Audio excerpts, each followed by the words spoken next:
आप कोई चीज़ खरीद रहे हैं ख़ास तौर पर, सबसे पहले यही पूछना चाहूँगी कि किन चीज़ों का ख्याल हमें रखना चाहिए कि बिलफर्ज के अगर मैं कोई प्लॉट लेने जा रही हूँ तो मैं कौन कौन से ऐसे एलिमेंट है जिनको मुझे पता होना चाहिए? जी, बड़ा इंपॉर्टेंट सवाल है और मैं चाहूँगा जितने देखने वाले हमारे हैं और ख़ास तौर पर ओवरसीज़, क्योंकि ओवरसीज़ पाकिस्तान का असासा है और मैं हमेशा कहता हूँ कि ओवरसीज़ पाकिस्तानी ज़्यादा पाकिस्तानी होते हैं और इन द एंड हर शख्स ने अपना घर बनाना है और आप में हर शख्स डायरेक्टली या इनडायरेक्टली वाबस्ता है रियल एस्टेट के साथ। तो सवाल बड़ा इंपॉर्टेंट है कि किन चीज़ों का ख्याल रखना है।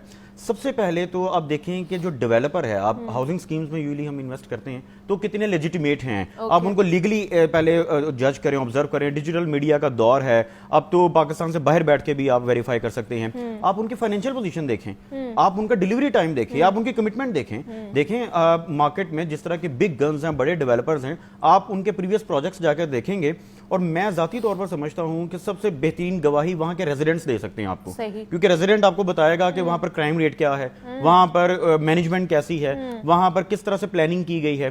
क्योंकि जो जिन्होंने डिलीवर करना होता है ना जी, वो वेल प्लान्ड होते हैं, वो प्लानिंग के साथ प्रोजेक्ट डिलीवर करते हैं। वो इस तरह से नहीं होता कि रातों रात डील डिजाइन हुई और हजारों प्लॉट मार्केट में लॉन्च कर दिए गए और फिर हजारों प्लॉट खरीद लिए गए और फिर आप देखते हैं कि आर्टिफिशियल प्रॉफिट जनरेट किया जाता है, उस पर ऑन जनरेट किया जाता है।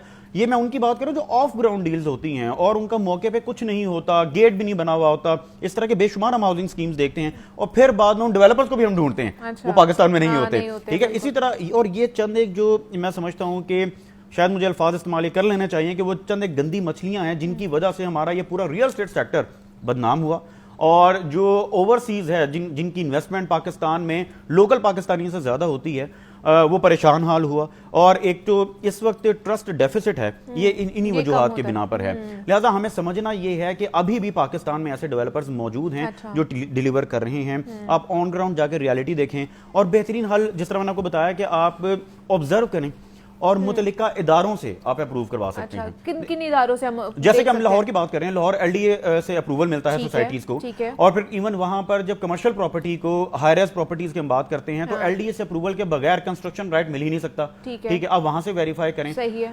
नॉर्मली ये है कि दो तरह की प्रॉपर्टीज हैं, या तो आप यूं कह लें रजिस्ट्री इंतकाल वाली जमीनें होती हैं जैसे कंप्यूटराइज्ड, वो तो आप मुतल्लिका जगह से जाके, या टीएमएस अप्रूवल हो तो टीएमएस से जाके करवा सकते हैं, उसकी रजिस्ट्री इंतकाल चेक करवा सकते हैं। मगर जब हाउसिंग स्कीम की बात आती है तो हाउसिंग स्कीम के जो मैनेजमेंट ऑफिसर्स होते हैं उनके पास तमाम तरह इख्तियारात होते हैं।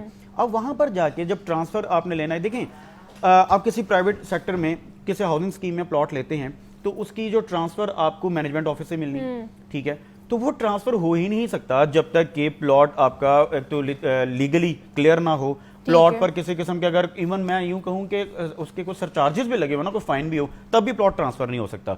लिहाजा ये तो वेरीफाई करना बहुत आसान है। किसी हाउसिंग स्कीम का अगर प्लॉट है तो हाउसिंग स्कीम के मैनेजमेंट ऑफिस से वेरीफाई करें। अगर हाउसिंग स्कीम से हटकर, जैसे हमारे हम कहते हैं पुराने लाहौर में और जिस तरह वहां पर प्लॉट्स होते हैं, तो आप वो मुतल्लिका इदारों से जाके अपना वेरीफाई